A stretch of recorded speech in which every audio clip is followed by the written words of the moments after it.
Hey YouTube, what's up? This is Trevor at Monster Hobbies. Hey, I just have a quick question for you.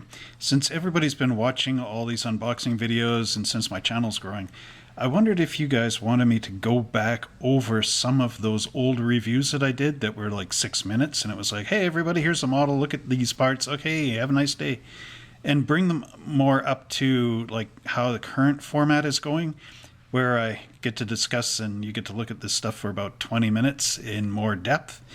I'm only thinking of that because certain kits are coming out, like the 53 Studebaker and that sort of thing, the post-stamp edition. And I look back at my Studebaker video for unboxing and it's like 6 minutes and I'm basically not really doing much of anything. Some of the videos, like the 25 Model T, I don't even open up the bags. So let me know what you think about that. If I should start redoing those, or maybe go back and do them again later on, or how to really reintroduce something that I did a long time ago when this channel didn't really have quite the format. Anyway, let me know in the comments down below and we'll talk to you soon. Thanks for watching. Bye.